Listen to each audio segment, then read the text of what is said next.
Assalamualaikum warahmatullahi wabarakatuh. Alhamdulillahi rabbil alamin. Assalatu wassalamu ala rasulillah, amma ba'd. Kita bersyukur kepada Allah Jalla Jalaluh, karena pada hari yang sangat mubarakah ini Allah masih senantiasa melimpahkan kepada kita begitu banyak dari nikmat-nikmatnya. Dan kita berselawat kepada Nabi kita Muhammad sallallahu alaihi wasallam dan kepada para keluarganya, kepada para sahabat-sahabatnya, dan kepada kaum muslimin yang senantiasa beristiqamah di jalannya hingga datangnya yaumul qiyamah. Rasulullah sallallahu alaihi wasallam pernah mengatakan di dalam hadis dari sahabat Abu Dzar radhiyallahu anhu, "La tahqiranna minal ma'rufi syai'a." Janganlah engkau memandang remeh suatu kebaikan. Karena ya ayyuhal musyahidun, tidak ada satupun orang di antara kita, bahkan satu orang pun yang hidup di alam semesta ini, yang senantiasa mengetahui kebaikan yang mananya, amalan yang mananya yang sudah diterima di sisi Allah Subhanahu wa ta'ala. Dan perlu kita ketahui jemaah, bahwa Allah Subhanahu wa ta'ala banyak memerintahkan kita di dalam Al-Quran agar senantiasa melakukan kebaikan, melakukan amalan-amalan. Bukan berarti Allah Subhanahu wa ta'ala membutuhkan dengan kebaikan amalan-amalan yang kita lakukan.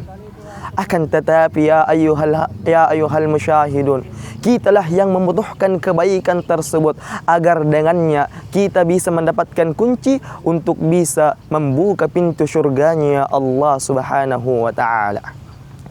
Tidakkah kita membuka sejarah Bilal bin Rabah radhiyallahu anhu? Beliau adalah sahabat yang tidak terlalu tampan. Kulit beliau hitam legam. Bahkan ya ayyuhal musyahidun, beliau adalah mantan seorang budak Umayyah bin Khalaf la'natullahi alaih.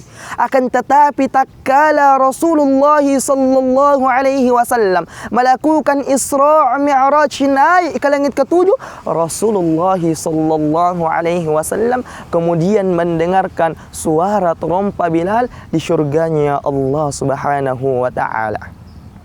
Namun di kemudian hari jemaah, Rasulullah bertanya kepada Bilal, "Ya Bilal, amalan apakah yang engkau lakukan?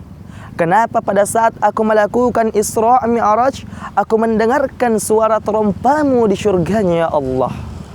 Kemudian Bilal pun menjawab, "Tidak ada amalan yang aku lakukan ya Rasul. Amalanku kamitsli sahabatil akhir, sama seperti sahabat-sahabat yang lainnya.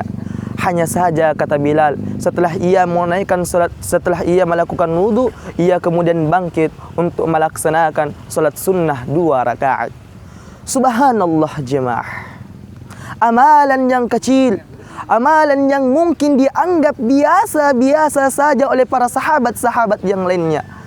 Akan tetapi sahabat Bilal radhiyallahu anhu, akibat dari amalan tersebut, gara-gara amalan tersebut, Rasulullah sallallahu alaihi wasallam kemudian mendengarkan suara trompa Bilal di syurganya Allah Subhanahu wa ta'ala.